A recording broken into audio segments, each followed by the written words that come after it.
par remercier Léo de m'avoir invité à faire cette présentation. D'abord parce que ça fait toujours plaisir de venir présenter les choses auxquelles on croit, et puis parce que ça m'a permis de réfléchir justement à ces formes d'engagement de la science dans la société. Alors moi je dis pas la science, je dis les chercheurs, parce que la science c'est la connaissance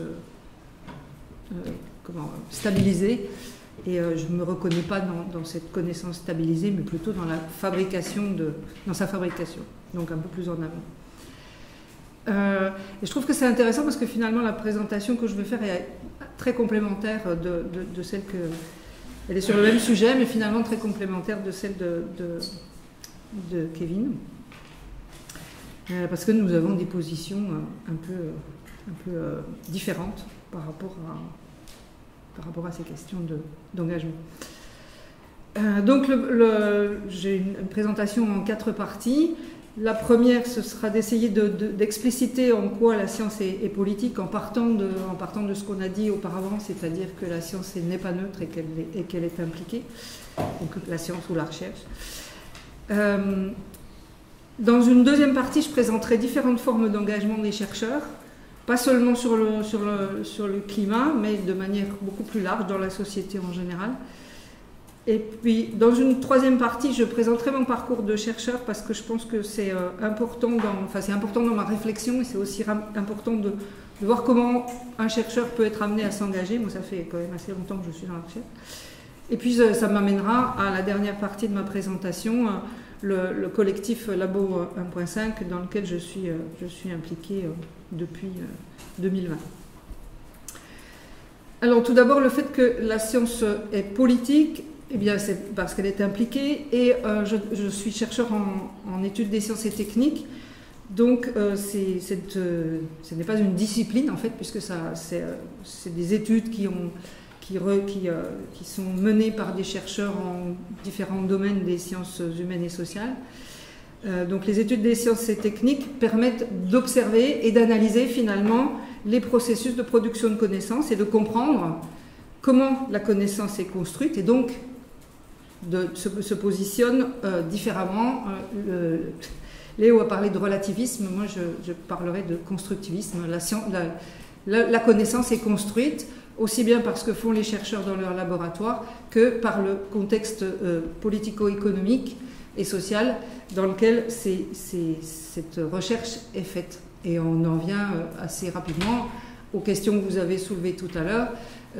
Les laboratoires sont inclus dans des systèmes de recherche nationaux, et donc les décisions sont prises par un certain nombre d'acteurs. C'est ce dont je vais vous parler tout de suite, avec ce qu'on appelle le modèle de la triple hélice, qui est en fait c'est une modélisation, une représentation finalement de ce qu'est le système national de recherche.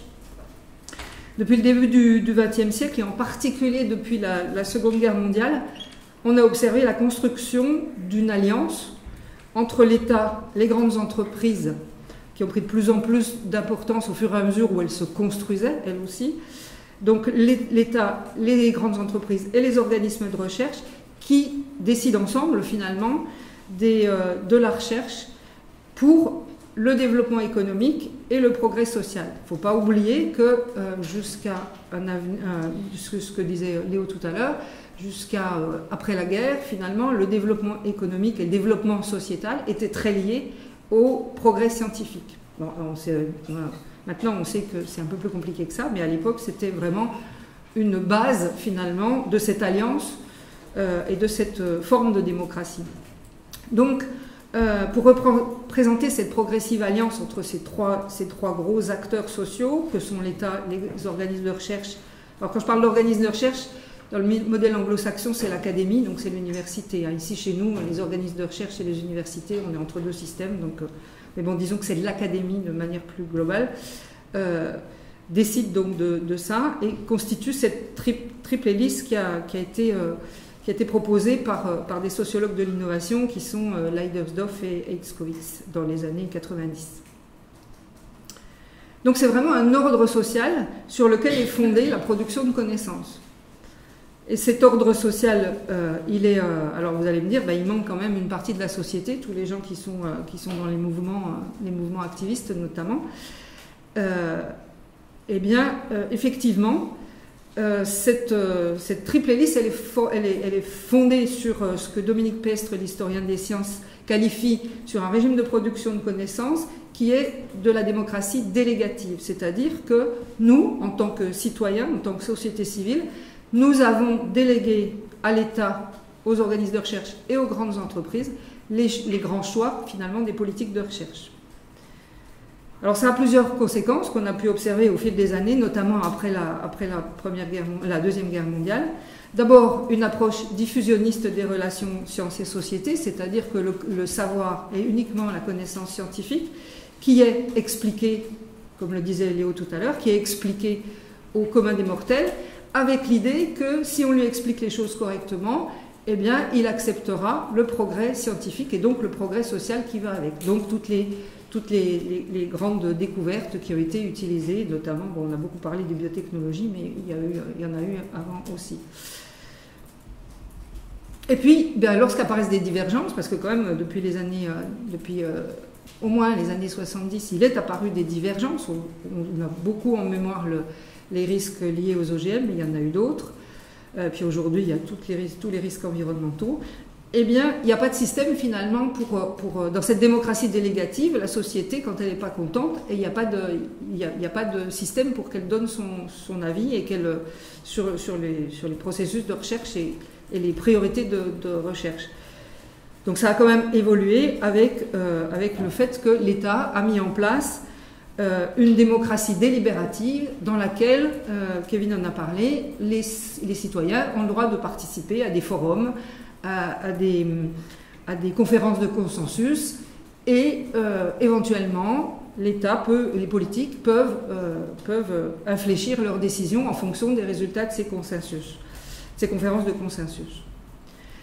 Alors, ça marche plus ou moins bien, vous avez pu le voir, notamment avec la dernière conférence de citoyens qui n'a pas donné de résultats vraiment probants sur des inflexions de la politique française par rapport à l'environnement. Dans les études des sciences et techniques, il y a un courant qui est le courant des études des transitions, les Transition Studies, qui fait la proposition que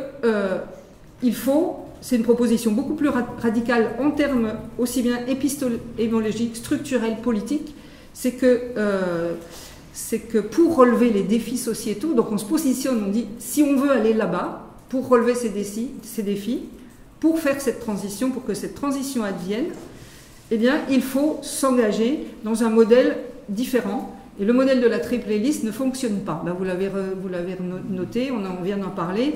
Quand c'est ces trois acteurs-là qui décident tout seuls des politiques nationales de recherche, elles sont ce qu'elles sont aujourd'hui. Et avec la dépendance de Sentier, qui est aussi bien connue des chercheurs en sociologie de l'innovation, eh bien, ça suit son cours, parce que c'est organisé depuis 100 ans, ça marche bien. Il n'y a absolument aucune raison pour qu'on accepte d'autres acteurs qui viennent un peu perturber tout ça. Donc l'idée des Transition Studies, c'est qu'il faut changer ça. Il faut qu'il y ait une quatrième hélice, les acteurs de la société civile qui soient impliqués. La question c'est comment on fait pour faire bouger une machine qui est là depuis 100 ans et qui fonctionne parfaitement bien. À tous les niveaux, c'est pas parce qu'il y a des puissants qui décident, c'est aussi parce que l'État, les organismes de recherche, les ministères, les agences, comme l'ANSES dont on a parlé tout à l'heure, sont organisées pour que ça marche comme ça. Et si ça fonctionne différemment, s'il y a ça marche finalement comme des poussières dans un engrenage. Ça va tout faire dysfonctionner la machine. Donc c'est compliqué. Donc quand c'est compliqué, la nature, la société n'aimant pas beaucoup la complication, on continue comme avant, c'est plus facile. C'est la dépendance de Sentier. Et finalement, quand on dit, pourquoi les gens ils font rien, pourquoi vous faites rien? Pourquoi moi je fais rien? Pourquoi je continue à partir en vacances parce que j'ai décidé qu'une fois de temps en temps je pouvais prendre l'avion? Pourquoi j'ai pas décidé que non, c'était terminé, je partais en vacances en bas de chez moi? Parce que c'est compliqué pour nous aussi de changer. Donc voilà,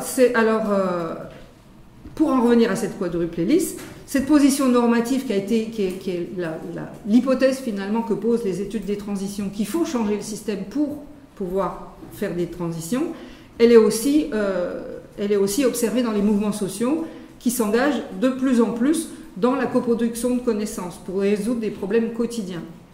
Dans le domaine, alors j'ai un certain nombre d'exemples pour ce qui nous concerne pour l'environnement, dans le domaine de l'habitat partagé, des énergies renouvelables, des transports, on voit qu'il y a des initiatives, vous connaissez peut-être Enercoop, c'en est un exemple, mais il y en a plein d'autres, des initiatives d'innovation populaire qui s'engagent pour transformer finalement les systèmes, là en l'occurrence, les systèmes d'approvisionnement énergétique, mais c'est aussi le cas dans les transports et autres. Donc il y a des chercheurs qui étudient ça et qui essayent de comprendre comment, dans quelles conditions ça marche ou ça ne marche pas, comment réagissent les grandes entreprises et qu'est-ce que ça pourrait donner, de positif ou finalement pas faire bouger grand-chose. Donc et là je pense que c'est important, même si c'est à la marge. Ces chercheurs des Transition Studies, ils sont impliqués comme tous les autres chercheurs qui participent à la mise en place des politiques de recherche et d'innovation aussi bien en France qu'à l'étranger. Ils sont impliqués dans la formation des programmes de recherche au niveau européen. En France, ils y sont beaucoup moins. On n'arrive pas vraiment à s'impliquer. Ça marche pas bien. On a vu pour la LPPR, la dernière loi de programmation de la recherche, ça a été l'idée de faire rentrer le tiers secteur de la recherche, donc ces organisations de la 4e hélice, dans le système de recherche français, a carrément été rejetée par ceux qui ont écrit la loi de programmation de la recherche. Mais par contre, au niveau européen, il y a des petites transformations. Alors vous allez me dire, non, ça n'a pas changé beaucoup, c'est vrai. C'est pas sur les milliards d'euros, il n'y en a pas beaucoup pour ce genre de recherche. Mais néanmoins, dans le cadre des politiques d'innovation dites à mission aujourd'hui, eh bien, elles soutiennent des manières alternatives de mener les recherches. C'est une approche qui met en évidence, d'une part, la responsabilité que les gouvernements attribuent aux chercheurs, c'est ce qu'on appelle la recherche responsable, la recherche et innovation responsable, ou RRI en anglais, et d'autre part, donc, l'intégration d'acteurs de la société civile dans les programmes de recherche européens, avec le problème que ces programmes ne sont pas du tout adaptés, là encore, ne sont pas adaptés à la taille de ces organisations. Et ça, ce n'est pas une volonté délibérée de la part des politiques, mais c'est parce que jusqu'à maintenant, il n'y avait que des grandes entreprises qui participaient à ces programmes européens en partenariat avec l'académie. Donc là, c'est un peu plus compliqué à mettre en œuvre. Mais néanmoins, on parle de transformer les villes européennes en villes climatiquement neutres et on demande à ce que des acteurs de la société civile soient impliqués dans les projets de recherche.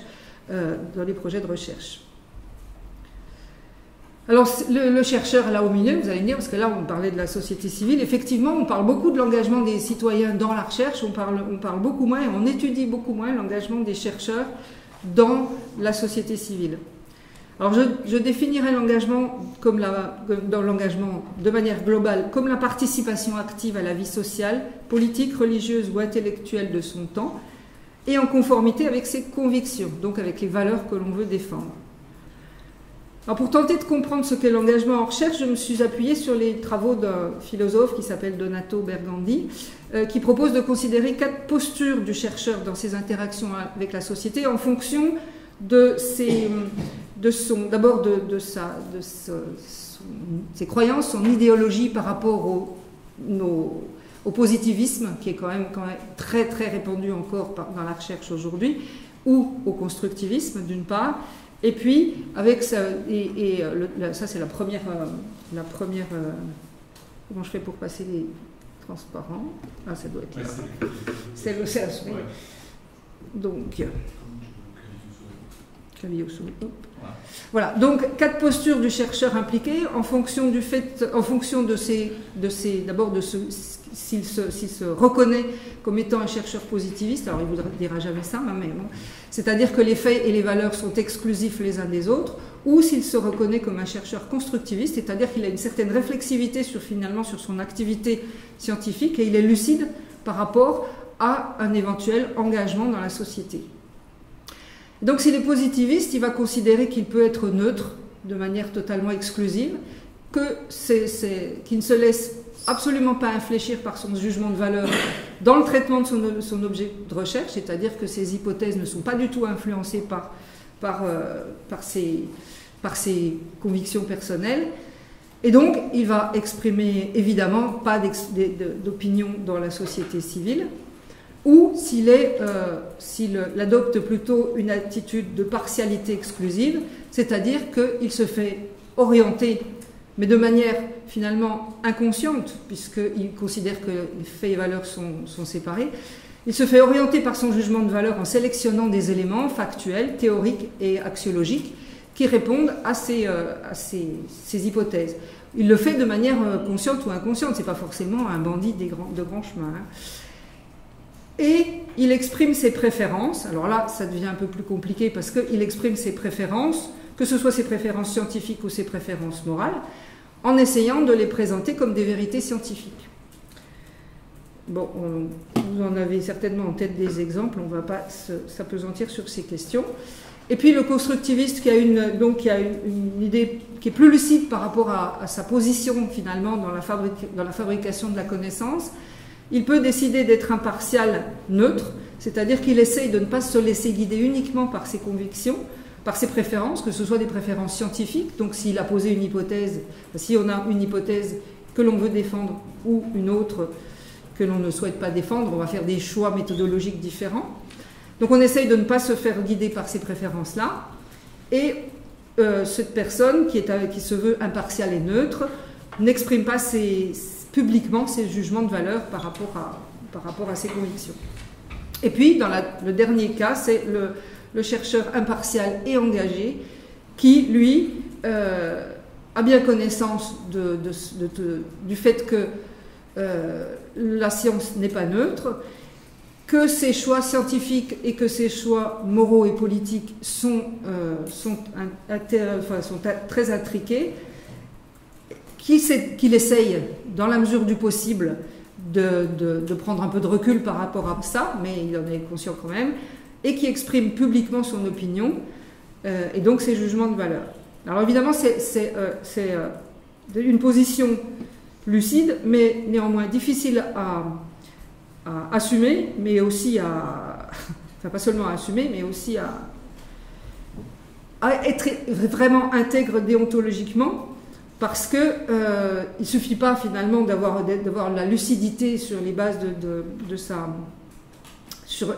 la lucidité finalement sur l'intrication fait-valeur et sur sa positionnement par rapport à sa démarche scientifique, mais il faut aussi rester suffisamment objectif par rapport aux autres visions qui sont défendues par d'autres positions scientifiques.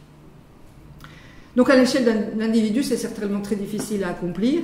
Par contre, dans une approche pluraliste de la science, eh bien, c'est la diversité finalement des préférences de chacun des chercheurs qui conduit, ou de chacune des disciplines, qui conduit à l'objectivité finalement de la connaissance produite. Alors la deuxième partie de mon exposé, je crois que c'est la deuxième, oui, c'est les diverses formes, je donnerai des exemples finalement de diverses formes d'engagement des chercheurs toujours en restant par rapport à ces différentes catégories d'acteurs qu'on a vues précédemment, donc que ce soit les entreprises, que ce soit les politiques, alors les politiques au sens très large, hein, je vais revenir plus en détail là-dedans, et puis par rapport à la société civile.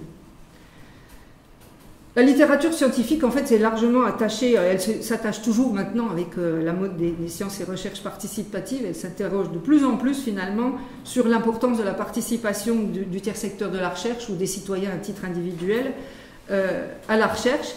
Par contre, il y a peu de travaux qui analysent finalement l'engagement des chercheurs dans la société. Donc en fait, c'est en creux qu'on peut étudier ces formes d'engagement. Alors, c'est pas nouveau. L'exemple que je donnerai, qui n'est pas le premier non plus, mais disons que c'est le plus caractéristique, c'est celui, Kevin en a parlé d'ailleurs, ce sont tous les chercheurs qui se sont engagés et qui ont contribué à alerter sur les risques nouveaux et en particulier sur les risques environnementaux, et notamment le livre de la biologiste Rachel Carlson qui s'appelle Printemps silencieux en France, qui a été traduit tardivement mais publié en 1962 aux États-Unis et qui a contribué très largement à l'interdiction du DTT. Si vous allez voir sur Internet, il y a des très jolies publicités pour le DTT à cette époque-là. Et qui est à l'origine du mouvement environnemental moderne et de l'écologie finalement, l'écologie politique. Donc c'est vraiment très important. Et puis on peut également parler du rapport Meadows qui a été coécrit par des membres du Club de Rome et en particulier par le couple de chercheurs écologues Donella Meadows et Denis Meadows. Fut un temps où on parlait essentiellement de Denis Meadows, mais en fait ils étaient deux. Sur les limites de la connaissance. Donc là, celui-là, il date de 72 et qui constitue la première étude importante qui mettait en exergue les dangers de la croissance économique et démographique. Contrairement au livre de Rachel Carlson, ce rapport est dans toutes les mémoires, il a fait beaucoup réfléchir beaucoup de monde, mais on ne peut pas dire qu'il ait produit énormément de choses dans ce qui concerne la transformation des politiques de recherche. Donc si on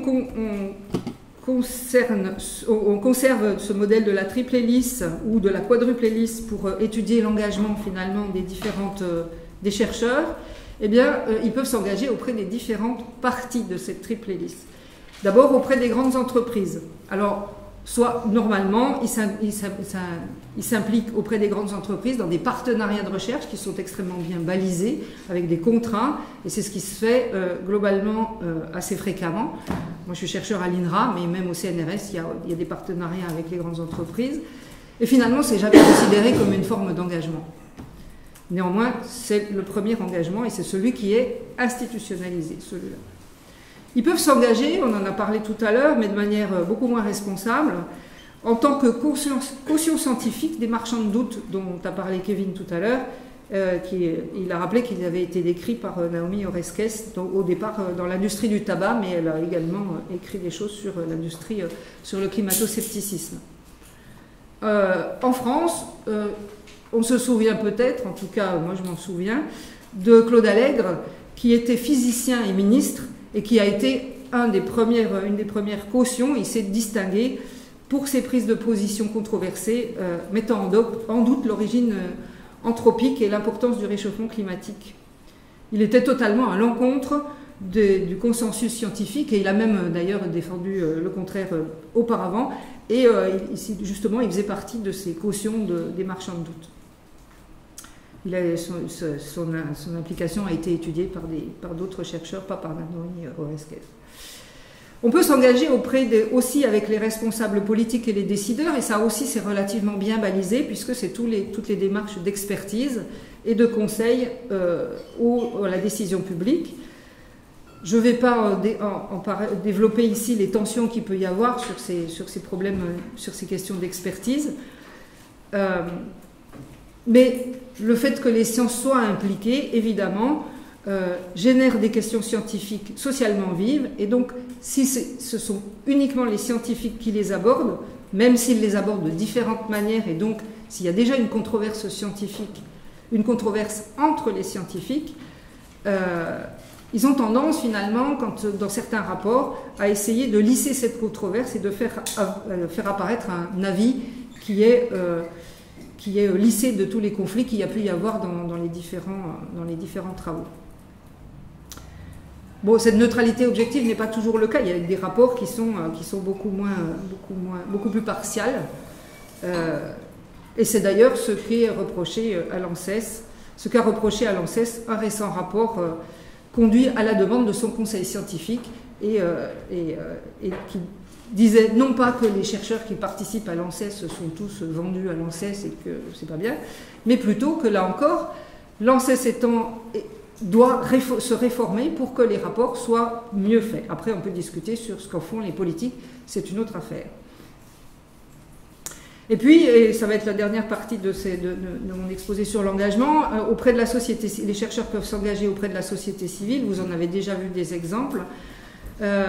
Ils peuvent s'impliquer soit dans une approche diffusionniste de cet engagement, donc on reste toujours à une approche de d'expliquer pour combler le fossé entre les avancées scientifiques et le grand public, ou pour expliquer le réchauffement climatique, donc les rapports du GIEC.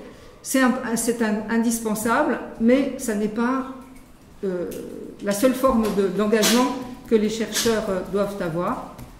Et puis ensuite, c'est une approche que les chercheurs des études des sciences et techniques ont un peu tendance aussi à considérer avec un peu de méfiance, parce que finalement elle est très ancrée dans l'esprit des chercheurs aujourd'hui, et elle est très ancrée dans cette approche normative finalement des relations sciences et société, et de la science comme étant, enfin du positivisme, et de la science comme étant finalement synonyme de progrès social. Bon, elle a quand même évolué avec, je vous ai parlé de la démocratie délibérative tout à l'heure, mais néanmoins, les chercheurs sont les seuls à produire de la connaissance dans cette façon dans cette vision, dans cette approche diffusionniste, alors qu'il existe une approche plus symétrique de l'engagement des chercheurs qui peuvent s'engager aux côtés de la société civile dans des formes de recherche qui sont plus participatives. C'est pas juste on va décider, finalement les chercheurs vont nous apporter des connaissances et nous on va décider le futur finalement que l'on veut pour notre société. Là on va produire des connaissances qui vont nous permettre d'éclairer justement les futurs que l'on veut, le futur que l'on veut tous ensemble, en tant que société. Alors ça aussi c'est pareil, les recherches participatives, on en parle beaucoup depuis quelques temps, depuis qu'elles sont en cours d'institutionnalisation, mais c'est pas nouveau. Dans leur ouvrage Gènes, génome et pouvoir de 2014, les historiens des sciences Christophe Moneuil et Frédéric Thomas ont décrit comment des chercheurs de l'INRA dans les années 70 se sont engagés avec des professionnels de l'agriculture depuis leur institution, et qu'ils étaient considérés finalement comme des dissidents parce qu'ils étaient dissidents de la pensée institutionnelle, à savoir une approche rationnelle de l'agriculture, dont ils pensaient, eux, qu'elle menait à une impasse, ce qu'on a vu plus tard. Certains de ces chercheurs ont eu des positions assez compliquées parce qu'ils étaient seuls dans l'institution et souvent rejetés par leurs pairs. Moi, je me souviens avoir rencontré une des chercheuses qui est à l'origine des recherches sur la sélection participative, qui était sur le plateau de Saclay, là-haut. Et elle avait l'air, au début, maintenant c'est une chercheure bien intégrée, et au contraire, maintenant qu'on a considéré que c'était très important comme type de recherche, mais à l'époque, elle avait vraiment des problèmes avec ses collègues qui considéraient que ces alliances avec le réseau Semences Participatives, et donc avec la Confédération paysanne, risquaient d'être un souci pour les contrats de partenariat qu'ils avaient avec les grandes entreprises, avec les grands semenciers, dans le même laboratoire finalement. Bon, cela dit, ces expérimentations sur la sélection participative a permis de renforcer ce réseau d'agriculteurs qui s'élevait contre l'obligation d'utiliser des semences standardisées. Je ne sais pas si vous connaissez bien cette affaire, mais Cocopelli, tout ça, enfin bon, si vous êtes un peu jardinier, vous aimez bien utiliser des semences participatives en fait. Et donc l'obligation d'utiliser des semences standardisées aux dépens des semences autoproduites qui sont considérées comme des communs et non pas comme des propriétés privées des grandes entreprises. Cette controverse, qui date donc, qui a maintenant 50 ans, a contribué à changer la conception de la semence d'un point de vue scientifique, puisque au départ, l'approche rationnelle finalement fondait l'approche scientifique sur l'objectif d'adapter les lieux à des semences très, très sélectionnées, alors qu'aujourd'hui, les secondes, donc le réseau semences paysannes, adaptaient la semence à la diversité des écosystèmes. Et c'est aujourd'hui, finalement, une approche qui est parfaitement institutionnalisée, même si ça n'est pas la seule. Et ces gens-là avaient une longueur d'avance sur l'agroécologie, dont on parle aujourd'hui beaucoup plus que hier. En recherche biomédicale, que vous connaissez certainement beaucoup mieux, on peut aussi prendre l'exemple des recherches participatives qui sont nées sous la pression des mouvements de malades, dont l'engagement là aussi ça date pas d'hier, ça date des années 80, ont contribué à la création de la loi Kouchner de 2003 qui reconnaît donc le rôle des malades dans l'hôpital, mais aussi dans la recherche. Et cette loi a contraint l'INSERM à faire entrer les associations de malades dans l'institution. Les équipes de recherche translationnelles doivent aujourd'hui, alors suivant de quel côté on se place, on peut dire doivent ou peuvent s'engager avec des associations de patients, voire des professionnels de santé, afin de coproduire des remèdes efficaces. Et l'institution INSERM a créé donc un service dédié et conduit aujourd'hui, depuis déjà quelques décennies, une décennie, des études pour comprendre les moteurs et les freins à l'engagement des chercheurs. Parce qu'il y a encore beaucoup de freins, mais des freins individuels, certes, ça c'est compréhensible. On n'aime pas trop le changement en fait de manière globale en tant qu'être humain. Mais aussi des freins institutionnels et essayer de les trouver, et des freins organisationnels donc, et d'améliorer pour faciliter finalement la participation l'engagement des chercheurs dans ce type de recherche. Et puis donc les scientifiques académiques peuvent aussi rejoindre des mouvements sociaux en tant que membres bénévoles de ces associations. Alors vous en avez eu des exemples avec Kevin.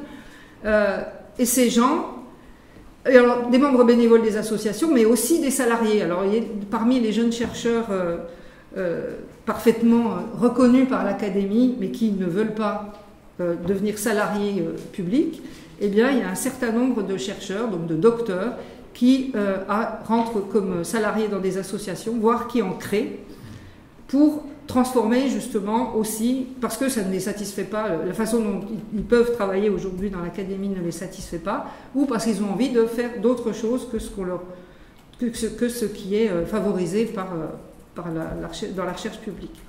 Bon, j'ai plein d'exemples, hein, je vous en ai choisi quelques-uns. L'association Créa Mont-Blanc, qui est à l'origine des observatoires de la nature en montagne, a été fondée par une chercheure pour observer et défendre l'environnement alpin.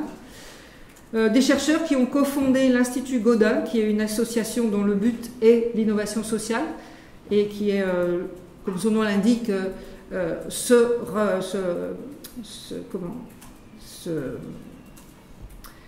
fait référence à Gaudin, donc, qui a créé le phalanstère dans le nord de la France, et donc qui défend donc les communs. Ou encore d'une petite association beaucoup plus petite, l'association CLASC, mais qui fait un travail qui me semble intéressant parce qu'elle propose aux jeunes docteurs, donc elle a été créée par une jeune docteure, biologiste, elle propose aux jeunes docteurs et doctoresses de la région rennaise de mettre leurs compétences. Et je parle bien de leurs compétences et pas forcément de leurs connaissances disciplinaires, et ça c'est important parce que souvent quand on est chercheur et qu'on a envie de participer à une association, on se dit moi je suis biologiste fondamental ou astrophysicien, qu'est-ce que je pourrais bien faire dans une association? Et on a des compétences qui sont très utiles pour justement aider une association à problématiser des questions de recherche, même si on ne connaît pas le problème des compétences méthodologiques finalement. Et puis, bon, évidemment, toutes les associations que vous connaissez, on peut parler de l'association AIDE et rappeler qu'elle a été créée par Daniel Defer, qui était un sociologue, donc un chercheur, et pas des moindres, puisqu'il était compagnon de Michel Foucault. Et puis, à une échelle mondiale, l'ONG Greenpeace, a mis en place un partenariat avec un laboratoire de recherche, avec l'université d'Exeter, et créé un laboratoire de recherche au sein de l'université, dans différents domaines en lien avec les problématiques de Greenpeace.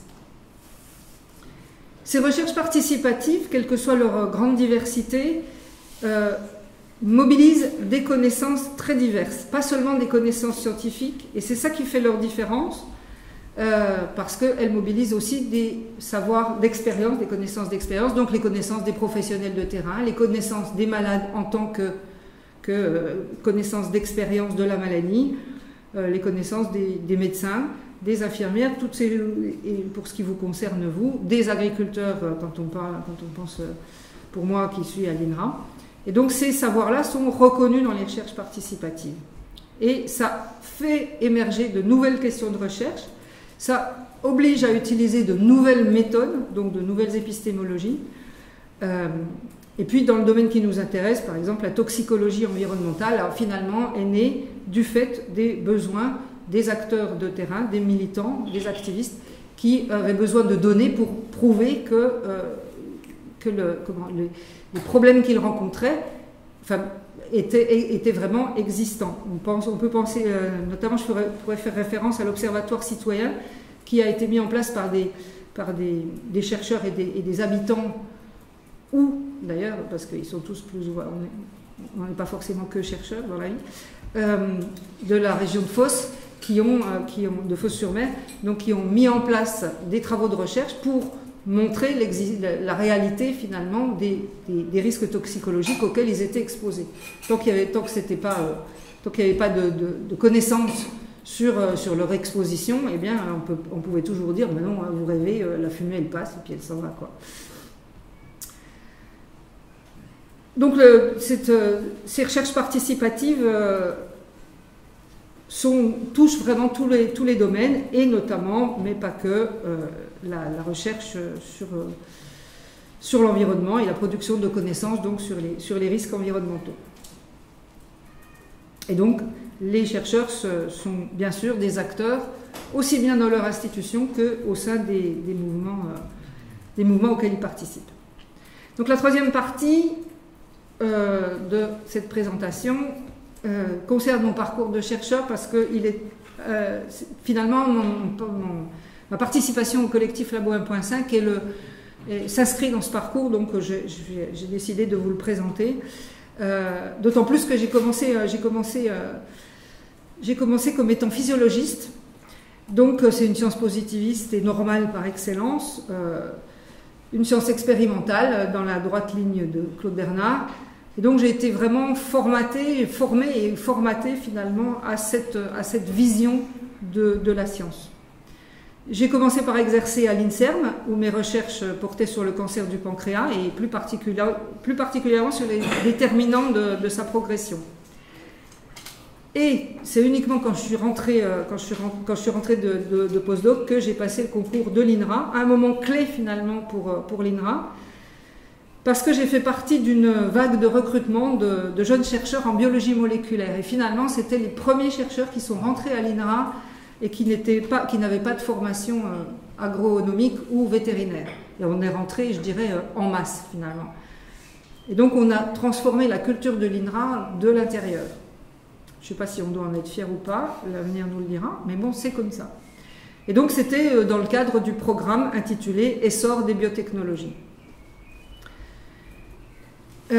D'ailleurs, c'est aussi le moment où l'INRA a créé un département scientifique qui s'appelait à l'époque Sciences, Action, Développement, dans lequel les chercheurs dissidents dont je vous ai parlé il y a quelque temps se sont regroupés, notamment les zootechniciens, se sont regroupés et donc ont créé un département de sciences pour l'action et pour le développement, donc de recherche participative avant l'heure.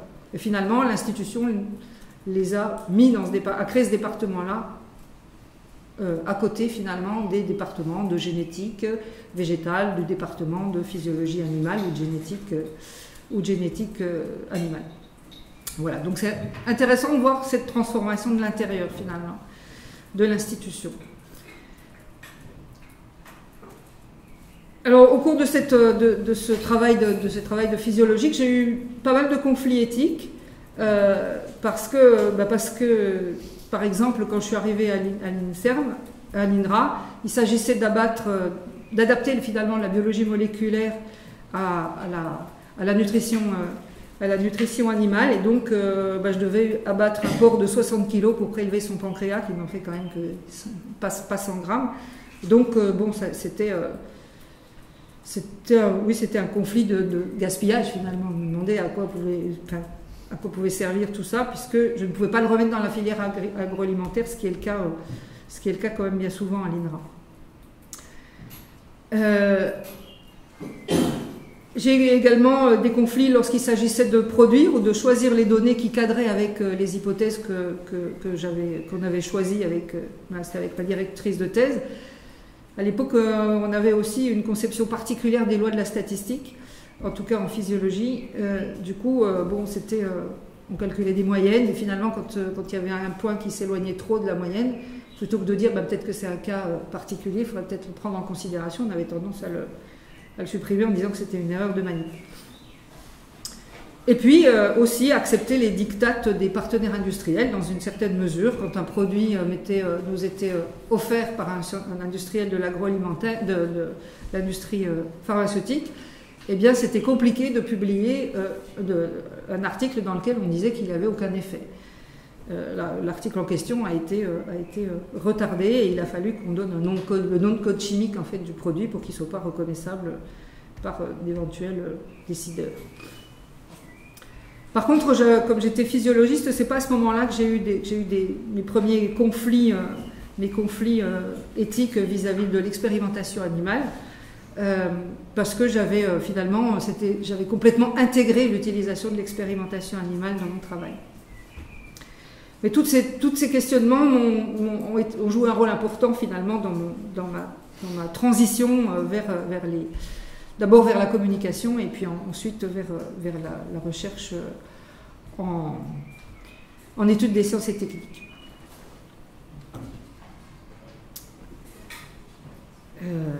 Alors mon premier engagement, ça a été à l'intérieur de l'université de l'INRA.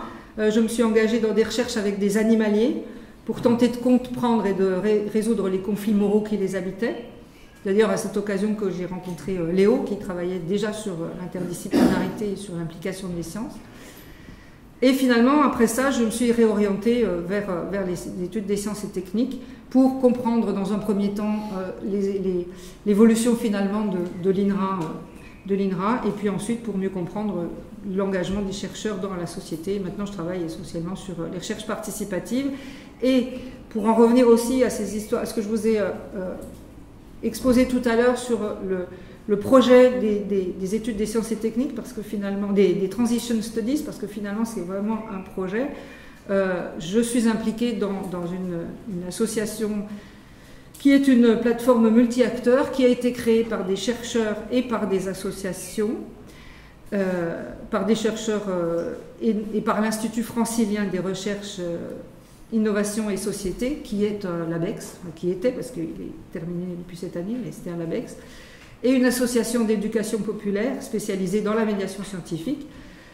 Donc cette association qui s'appelle ALICE, qui est une plateforme en fait, un think tank on peut dire, une plateforme multi-acteurs dont le but est de mettre en politique et de promouvoir le rôle du tiers secteur de la recherche, donc des organisations du tiers secteur, dans les interactions sciences et société. Donc là, on se situe l'objectif de cette plateforme, et c'est ça qui est important, parce que c'est comme ça qu'on comprend aussi les études des transitions, c'est pas de militer pour la participation des citoyens à des projets de recherche, c'est de transformer le système de recherche et d'innovation et de faire pour qu'il soit organisé différemment, pour que les organisations du tiers secteur, donc la quadruple hélice, donc la société civile, ait sa place dans le système, reconnue, institutionnalisée. Et c'est ça qui me semble très important et très difficile à faire parce que ça transforme effectivement le système. Et donc, eh bien, de faire de la recherche sur ce sujet-là, ça permet aussi de voir de l'intérieur les problèmes que ça peut entraîner de vouloir institutionnaliser l'entrée de la quatrième hélice dans le système pour les transitions environnementales et sociales, qui sont dans cette vision-là inséparables en fait. Et c'est dans ce contexte-là que je me suis impliquée dans le collectif Labo 1.5. Alors le collectif Labo 1.5, je ne vais pas vous parler des autres puisque la question a déjà été abordée. Il a donc été créé le 19 mars 2019 par un texte fondateur qui a été publié dans Le Monde, et donc que vous pouvez retrouver aujourd'hui dans Le Monde, sur le fait que les scientifiques doivent réduire leur impact sur l'environnement face à l'urgence climatique. Ce collectif a été créé par deux chercheurs, une chercheuse de l'INRAE, Tamara Benari, et un chercheur du CNRS, Olivier Bernet. Et aujourd'hui, il compte plus de 2000 chercheurs et chercheuses provenant de toutes les disciplines. Alors évidemment, ce n'est pas des militants qui s'impliquent dans 50 trucs forcément, mais en tout cas, c'est des chercheurs qui ont décidé de rejoindre le collectif.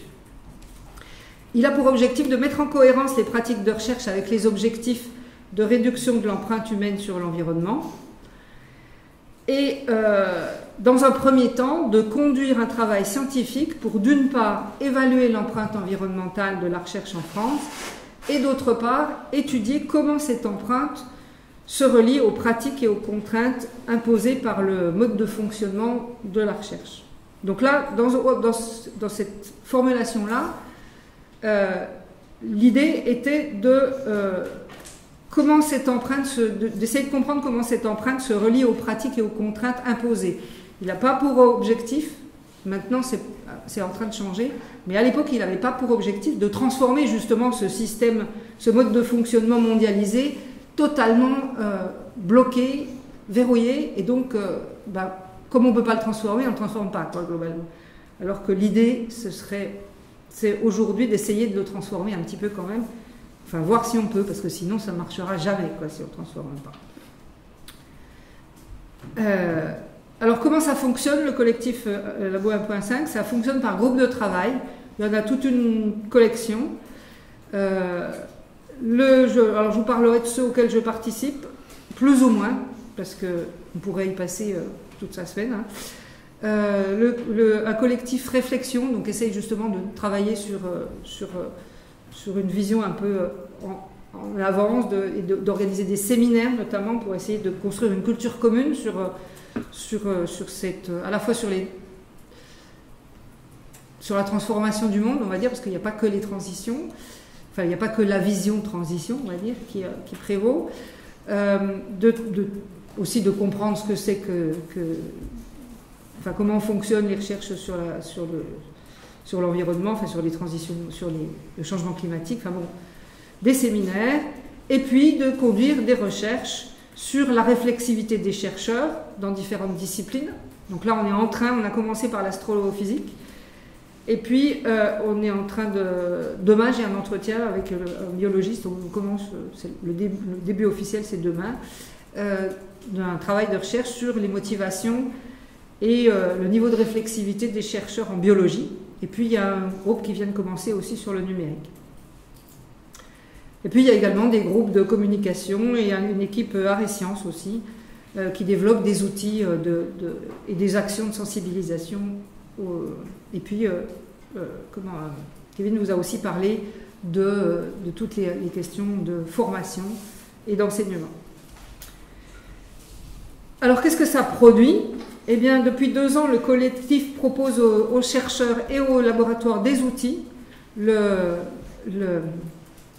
L'outil qui s'appelle GES 1.5, qui permet alors aujourd'hui, non seulement de mesurer l'empreinte carbone d'un laboratoire, mais aussi, il y a un outil de scénarisation qui vient d'être mis en place et qui permet d'estimer l'impact que pourraient avoir les changements, finalement, du laboratoire en créant des scénarios, finalement. Donc ça permet d'anticiper un peu et de voir où on peut s'orienter à l'échelle du laboratoire sur l'évolution de nos émissions de gaz à effet de serre. Et donc il a créé un réseau des laboratoires en transition qui réunit les 22 laboratoires pilotes sur cet outil. Alors une chose importante, c'est que, je ne sais plus où je l'avais noté, mais c'est pas grave, c'est que cet outil il est utilisé par les organismes de recherche. Et il y a eu un groupement d'intérêt scientifique, un GIS, qui a été créé en partenariat avec l'ADEME, l'INRAE, le CNRS, pour la mise en œuvre de cet outil. Donc maintenant, c'est complètement institutionnalisé au niveau des organismes de recherche. Et puis, donc ça c'est un premier livrable quand même. Dans les organismes de recherche aujourd'hui, l'outil qui a été proposé par Labo 1.5 est mis en œuvre. Et puis il y a des publications qui ont permis déjà, du fait des premiers résultats de l'utilisation de ces outils, de voir quels étaient les postes les plus importants. Bon, on pensait que c'était les déplacements en avion. puisqu'on a pour habitude de se balader partout dans le monde pour partager nos travaux scientifiques. Mais il y a aussi le poste des achats, qui est un peu plus complexe à mettre en œuvre. Il y a un document aussi, un rapport finalement sur les objectifs et les trajectoires bas carbone dans l'enseignement supérieur et la recherche, avec des recommandations sur ce qu'il faudra faire, ce qu'il faut faire, et puis aussi donc des articles de vulgarisation et aussi des représentations théâtrales. Et puis, outre les travaux de recherche donc, qui sont conduits par les bénévoles de l'association, on va dire, enfin de l'association, du collectif, donc les travaux dont je vous ai parlé sur les motivations des chercheurs, il y a le collectif vient de produire 2 avis de travaux de recherche, de candidature pour une thèse et pour un postdoc, donc sur des questions relatives à l'empreinte carbone. Et un des postdocs d'ailleurs sera encadré dans mon laboratoire, hébergé dans mon laboratoire, mais pas par un collègue, pas par moi. Alors à quel changement est-ce que tout ça pourrait contribuer? L'action du collectif aujourd'hui s'inscrit dans une démarche institutionnelle. Contrairement à un scientifique en rébellion, finalement le collectif a choisi de faire bouger les choses de l'intérieur. C'est des démarches complémentaires. Sauf si on a décidé de faire la révolution et qu'on pense que ça va marcher. Je pense que c'est bien de faire les deux en même temps. Mais c'est une prise de position. Hein, l'action de ce collectif s'inscrit donc dans une démarche institutionnelle. Je vous ai parlé du GIS, qui a été le groupe de recherche qui est soutenu par l'ADEME, l'INRA et le CNRS. Et ça s'intègre finalement, ça s'imbrique dans les actions de l'INRA. Alors moi, je ne dirais pas que le collectif Labo 1.5 ou l'association Alice est à l'origine de toutes les transformations qu'on peut observer aujourd'hui et de l'institutionnalisation de quoi que ce soit, mais je dirais que ça y contribue et qu'on ne peut pas vraiment dire dans quelle mesure, mais en tout cas, c'est sûr que ça y contribue. Donc, je vous ai parlé des bilans carbone. À l'INRA, ces bilans carbone sont totalement intégrés à la stratégie responsabilité sociétale et environnementale, dont le premier plan d'action a été publié en 2021 et 2025, et dont le but est, pour l'institution, est d'assurer la cohérence entre la recherche menée au sein de l'Institut, qui a évolué, comme je vous en ai un petit peu parlé, depuis les années 70, et de faire évoluer donc en cohérence les axes de recherche, le fonctionnement et les pratiques de travail des chercheurs, enfin des chercheurs, de tout le monde, au quotidien.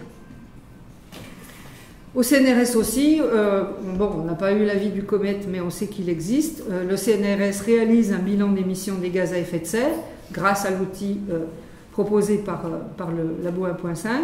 Et il a créé des groupes de travail, par exemple, sur la thématique de la mobilité ou du numérique. Et l'organisme de recherche, donc le CNRS, est également en train d'instaurer un réseau de référents en développement durable dans ses 18 délégations et dans ses instituts. Donc, ça bouge. Maintenant, la question est comment on articule ça aux priorités de recherche. Mais, justement, c'est probablement ce double mouvement entre l'institution qui bouge et les chercheurs enfin les individus et les collectifs qui s'organisent, qui font bouger l'institution, soit de l'intérieur, soit de l'extérieur, qui peut produire des transformations. Donc pour conclure, ce que je dirais, c'est qu'à plus long terme, ce mouvement de responsabilisation de la recherche, qui part d'un peu partout, donc, pourrait contribuer à une véritable et large transformation du système de recherche et d'innovation, et pourrait donc accompagner les transitions environnementales et sociétales. Mais ces transformations, les transformations, elles sont aussi bien dans la société civile, on n'en a pas parlé, que dans le système de recherche, et elles sont de différentes natures. Elles sont au niveau des partenariats. Comment, pour, à l'échelle d'un institut, faire évoluer ces partenariats historiquement avec des grandes entreprises, on a parlé tout à l'heure de Total, tout ça, et avec des acteurs beaucoup plus petits. Comment comment rééquilibrer les rapports de pouvoir, aussi bien au niveau du conseil scientifique que de l'organisation quotidienne des partenariats de recherche. Le service à l'INRA, il y a un service parfaitement huilé sur les partenariats, aussi bien au niveau juridique que organisationnel, que tout ça, avec les grandes entreprises, avec les associations, c'est le système D. Et puis épistémologique aussi, bien sûr, parce que légitimer d'autres formes de savoir que la connaissance scientifique, ça nécessite d'autres formes aussi de fonctionner et de construire des méthodes et de problématiser des questions de recherche. Et donc, globalement, de transformer l'organisation et la structure du système national de recherche, et pour avoir une culture différente, avec des dispositifs, des règles et des normes et des standards, tout ça qui doivent changer. Donc c'est normal, je dirais, pour répondre à la question que vous avez posée, que ça prenne du temps. Par contre, ce serait bien que les structures bougent.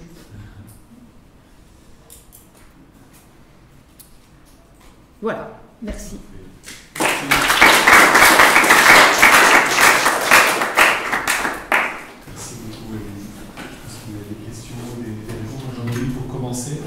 Et on dit au revoir.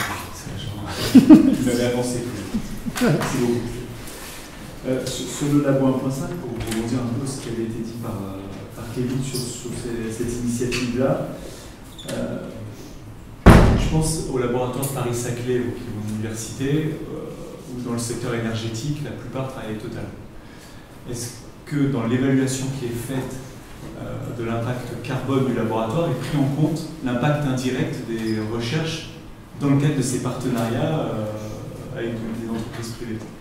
Ou est-ce qu'on regarde que ce que les chercheurs font dans le laboratoire? Oui, c'est ça qui est pris en compte. C'est vraiment l'impact des activités de recherche. Mais pas des activités indirectes. Non. Parce que du coup, ça relativise un peu. Parce que absolument. L'impact le plus important, c'est peut-être celui-ci. Tout à fait. C'est ce que c'était. Bon, dans Labo 1.5, bon, je pense que ça traduit finalement l'évolution la position finalement, la posture des chercheurs de manière globale, ou en tout cas de ceux qui participent à Labo 1.5, c'est que ça manque de cette réflexion sur il faut changer aussi nos problématiques de recherche. N'est pas encore. Ça commence à émerger finalement au sein du collectif. Et moi j'ai beaucoup pris position là-dessus en disant non mais finalement qu'on prenne l'avion ou pas, on n'est quand même pas beaucoup par rapport au nombre de gens qui prennent l'avion. C'est pas là qu'on peut agir, c'est au niveau des recherches qu'on conduit. Et là les gens nous ont répondu ah ben non mais on est libre et autonome. Je leur dis réfléchissez un petit peu à la façon dont vous travaillez et vous verrez que vous n'êtes peut-être pas si libre et autonome que ça. Et donc, la prise de conscience, c'est aussi au niveau du collectif, ça prend du temps. Mais là, aujourd'hui, il y a effectivement une volonté de, justement dans le guide d'entretien, là, je regardais tout à l'heure, sur les chercheurs en biologie, il y a effectivement ce questionnement-là qui va émerger, quoi, du guide d'entretien, finalement. On demande aux chercheurs s'ils ont changé leurs objets de recherche depuis qu'ils ont décidé qu'ils ont pris conscience finalement du développement des problèmes environnementaux. C'est ça qui est intéressant dans ce que tu as décrit dans les diverses formes d'engagement des chercheurs et par rapport à ton parcours également, c'est ce levier-là qui est de changer la science par l'intérieur, par la bifurcation des chercheurs eux-mêmes, des collectifs de chercheurs sur leur objet de recherche. Et ça me semble un levier énorme. Parce que finalement, qu'est-ce que la science, sinon des collectifs de chercheurs qui décident par eux-mêmes et pour eux-mêmes de travailler sur des sujets, en fait. Parce qu'à l'ANR, les comités de programme, c'est des chercheurs. C'est des chercheurs, voilà. Et exactement. Ça me semble intéressant, c'est ce levier interne, en fait. Le problème, c'est qu'il faut que les chercheurs en aient conscience, finalement, que c'est eux qui sont aux manettes beaucoup plus qu'ils ne l'imaginent. Peut-être, probablement plus que le Parlement, en fait. Mais et je pense que c'est intéressant et c'est une lueur d'espoir pour moi, c'est que finalement tous ces... Parce que j'en ai rencontré dans les associations, alors c'est pas beaucoup évidemment, mais tous ces jeunes docteurs qui n'ont pas envie de passer un concours pour rentrer dans la fonction publique, faire des travaux de recherche qui ne les intéressent pas, dans lesquels ils ne trouvent pas de sens finalement, avec justement les injonctions à la publication scientifique, d'excellence et tout ça. bon, il y en a qui prennent position à l'intérieur de l'académie, il y en a d'autres qui décident d'aller faire ça ailleurs, et je pense que les deux, finalement, contribueront à ce que ça change, parce que s'ils prennent position en disant il faut absolument que dans mon association qui milite pour la reconnaissance des risques environnementaux en bas de chez moi, eh bien, j'ai beaucoup de difficultés à créer des alliances de recherche avec des laboratoires que pourtant je connais. Il faut que ça change au niveau de l'organisation. Je pense que ça, ils ont un levier d'utiliser, un levier important, quoi. Et par rapport à ces changements internes et à leurs possibilités, je trouve que la responsabilité du personnel en poste, des fonctionnaires, est immense. Absolument. Par rapport à ce que vous disiez sur les sociétés savantes qui pourraient couvrir l'éventuel engagement chercheur. Et moi, je trouve que ça, c'est actuellement un levier inexploré et trop frileux. Trop frileux, oui. Trop frileux, parce qu'en fait, il y a un énorme bataillon, on va dire 80% quand même des chercheurs français sont fonctionnaires, environ, c'est-à-dire couverts, avec une sécurité d'emploi, et ils pourraient s'engager pour couvrir des jeunes, des plus précaires, et le font pas. Ils le font pas, oui. Par conservatisme, par peur du regard du collègue, Et moi je trouve que Labo 1.5, son principal atout, c'est ça, c'est de faire en fait bouger les statutaires. Parce que c'est ça qu'il faut faire bouger, c'est les statutaires, ceux qui en fait ont la sécurité. Parce que les jeunes qui sont déjà précaires, qui n'ont pas encore de boulot, etc., oui, ils peuvent aller galérer dans les associations, créer leur propre poste dans des associations, ils vont courir après des subventions, mais c'est pas souhaitable. Ce qui est souhaitable, c'est que la recherche publique en interne bouge, et pour ça, il faut sécuriser les engagements. Et je trouve qu'il y a une responsabilité des statutaires pour ça qui est... Absolument. Alors qu'on voit émerger avec des membres du GIEC qui prennent la parole, qui soutiennent Scientifique Rebellion. Donc ça évolue, mais voilà. Je voudrais insister là-dessus parce qu'il me semble que c'est un levier assez important. Alors souvent, les chercheurs chercheurs de Labo 1.5, je pense qu'il y en a des jeunes et des moins jeunes, mais souvent ils se cachent finalement derrière le fait que l'évaluation des chercheurs est axée sur l'excellence et que donc ils ne peuvent pas déroger. Alors effectivement, une fois qu'on a une carrière assise, on peut faire ce qu'on veut. Si on a une mauvaise évaluation, de toute façon, on ne va pas nous mettre à la porte, d'une part. Et d'autre part, c'est pas sûr qu'on ait une mauvaise évaluation. Alors évidemment, moi je parle de la position du chercheur INRAE, et je leur dis, mais dites à votre direction à l'évaluation d'aller discuter avec la direction à l'évaluation de l'INRAE, parce que nous, à l'INRAE, on n'est pas évalué que sur l'excellence scientifique. On a déjà tous les atouts pour caser n'importe quelle des cases et dire, moi je suis appliqué à 100% dans Labo 1.5, et bien on va me dire, c'est très bien, on vous couvre, ça fait partie de vos missions, quoi. Mais effectivement, c'est pas le cas. Alors, je sais pas, mais j'ai l'impression que c'est pas le cas au CNRS. Cela dit, quand on a 50 ans, je pense que c'est pas très grave si on n'est pas bien évalué par la commission d'évaluation du CNRS. Et on peut, par contre, agir pour que ces critères d'évaluation bougent. Ça, il y a le groupe... alors là aussi, on s'interroge sur de quoi parle-t-on. Il y a le groupe évaluation dans Labo 1.5. Et justement, on s'interroge sur... de quoi on parle quand on parle d'évaluation? Est-ce qu'on parle de l'évaluation des chercheurs? Finalement, c'est pareil, ça n'intéresse quand même pas une part très importante de la société. Ou est-ce qu'on parle de l'évaluation des projets de recherche et comment on pourrait justement faire rentrer d'autres impacts que les impacts économiques dans l'évaluation des projets de recherche? Donc là aussi, c'est une discussion qu'on a... à Labo 1.5, une discussion que l'INRA conduit, une réflexion que l'INRA conduit depuis aussi un certain temps sur justement l'accompagnement des chercheurs. Mais comme c'est c'est l'accompagnement des chercheurs s'ils le souhaitent, on ne va pas les obliger à se faire accompagner là-dedans contre leur gré, pour justement essayer d'avoir des projets de recherche qui sont orientés vers les impacts désirés. C'est-à-dire que quand on est financé, par exemple, pour un programme de recherche sur la réduction des pesticides, eh bien, comment on fait pour que les recherches qu'on fait aujourd'hui vont vraiment, effectivement, contribuer à la réduction des pesticides, et que ce ne soit pas juste, si on a la tête dans le guidon, finalement, 5 ans plus tard, le programme de recherche va se rendre compte qu'on n'a absolument pas contribué à la réduction du pesticide. Donc ça, c'est un levier important finalement de faire évoluer la recherche en s'intéressant justement à la direction et des projets plutôt qu'au contenu de ces projets en eux-mêmes.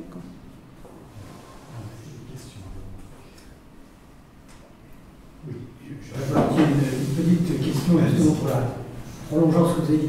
Il me semble que vous vous intéressez, vous faites remarquablement, vous citez très bien le pilotage de la recherche, vous venez de dire encore à l'instant. Au passage, je pense que le pilotage de la recherche, la direction de la recherche est assez sensibilisée depuis quelque temps. Quand on voit que même la HCRS a au moins 5 lignes qui marquent actuellement dans l'évaluation d'un laboratoire, réclame des explications quant à l'implication qu'on peut avoir sur des aspects comme ceci, on se rend compte qu'au moins le domaine de la recherche pure est un peu sensibilisé. On va dire qu'elle est convertie, mais elle est sensibilisée. Par contre, je crois que dans tous les établissements, il y a une partie de la recherche qui est sous le titre d'innovation, transfert, valorisation, et c'est souvent des deux domaines un peu séparés de la recherche pure. Et je pense que là, on est dans le triple hélice très proche du lien entre la recherche publique et l'industriel. Et je crois que malheureusement, ce lien-là est très fort, souvent trop fort. Et est-ce que vous avez dans le collectif, est-ce que vous avez des éléments, des stratégies pour essayer d'attaquer cette espèce de pont qui, à mon sens, dans les projets que je vois, est le plus dangereux, parce que les institutions ont toujours quelque part une oreille qui écoute le cliquetement du gros sou et des choses comme ça, des collaborations, des partenariats, des choses qui sont les engagements forts qui retombent sur le chercheur, quand bien même il aimerait aller dans une direction. Je pense que justement, c'est ce qu'on disait tout de suite, c'est que on ne peut pas faire ça de l'extérieur, en fait. Ouais. Effectivement, l'HCRS a bien écrit tout ça, mais ça ne se fait pas parce qu'il faut que ça se transforme, que ce soit l'organisation en elle-même qui se transforme, et ça ne se transforme pas dans tous les organismes de recherche à la même vitesse, d'une part. Visiblement, ça ne se transforme pas à la même vitesse. Et il y a aussi le fait que les chercheurs, en tant qu'individus, ont une réflexivité quand même assez limitée et ne se rendent pas du tout compte finalement du système dans lequel ils travaillent. Ils ont l'impression que l'État finance des programmes de recherche et qu'il suffit d'être le meilleur pour être financé, quoi. Mais ce système national de recherche et d'innovation n'est pas du tout connu en fait par les chercheurs. Par les chercheurs dans leur laboratoire, au fin fond de leur laboratoire, quand ils sont à la paillasse.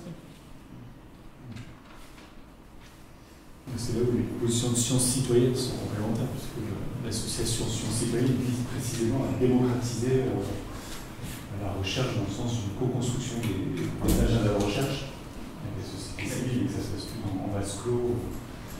Effectivement, parfois les enjeux financiers prennent le dessus sur l'intérêt général, quoi. Ça c'est clair.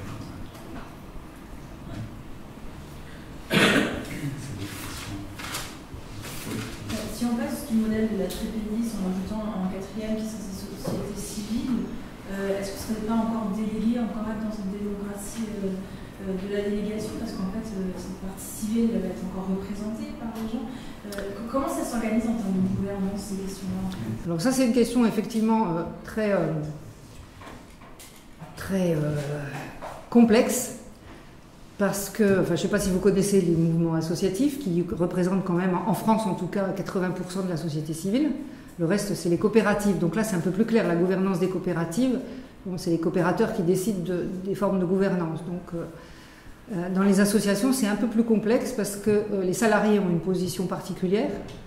Normalement, ils participent pas, ils participent à la gouvernance, mais ils n'ont pas une représentativité identique aux membres. Cela dit, il y a beaucoup de membres qui n'existent pas ou peu. Quand on vous convoque à l'Assemblée Générale d'une association, en général, sauf si vous êtes un des membres fondateurs ou très militant, vous avez tendance à dire non, je ne vais pas y aller, je vais donner mon pouvoir au président. Donc effectivement, ça c'est un souci. Et c'est un premier souci, effectivement, les questions de gouvernance des associations et donc des organisations du tiers secteur.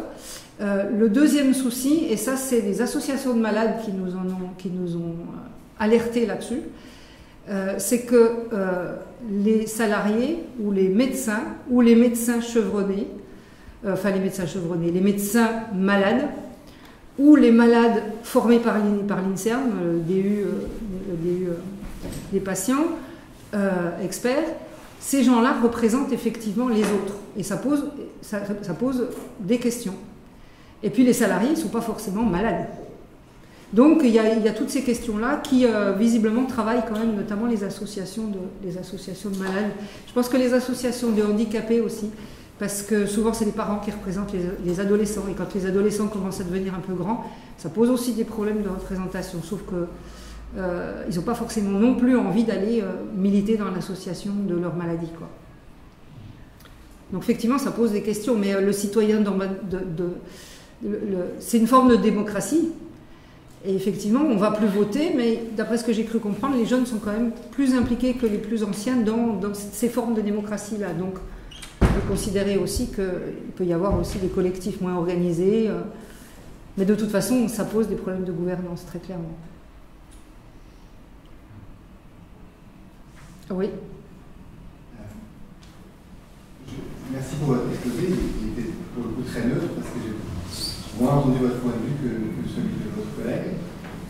Ma question c'est, face au progrès de la technique et au progrès tout court de l'innovation et des solutions qu'elle peut apporter, tant au terme médical que le confort de vivre, tout ce que la Green Tech promet, comment est-ce que vous voyez la place de la technique ou un monde où on accepterait de ne pas chercher, ou un monde où on accepterait de ne pas développer la technique, enfin, quelles seraient les nouvelles valeurs épistémiques qu'on aurait dans ce cadre où finalement on ne va pas développer cette science, où on ferait une science soutenable? Je ne sais même pas ce que ça veut dire. Moi non plus. Alors, les études des sciences et techniques ne prennent pas position par rapport à la technique, c'est-à-dire que la technique est neutre, entre guillemets, comme la science en fait. C'est-à-dire que ça dépend comment elle a été conçue et par qui. Par qui d'ailleurs, c'est pas que par les gens qui sont dans le laboratoire d'innovation. On a des tas d'exemples qui montrent que d'ailleurs, on va avoir un nouvel exemple avec l'intelligence artificielle, à mon avis, c'est qu'on n'est pas pieds et poings liés devant la technique qui nous tombe du ciel, la pouf. Il y a eu plein d'études d'un tas d'innovations anciennes qui ont montré que les innovations ont été transformées. Je peux vous parler du Macintosh qui au départ n'était pas du tout fait pour ce que maintenant, pour une utilisation dans les foyers et tout ça, c'était fait pour des professionnels, pour des usages bien particuliers. Du Minitel français, bon, il a disparu certes, bon, il y a des chercheurs qui se sont intéressés aussi à sa disparition, mais il a été créé au départ pour aider les techniciens de France Télécom et pas du tout pour aider les individus, les abonnés à participer à des groupes de discussion. Donc on est acteur, en tant qu'usager, on est acteur de l'innovation et donc de la technique, de son utilisation et de ce qu'on en fait. Après, effectivement, on nous la présente déjà dans une certaine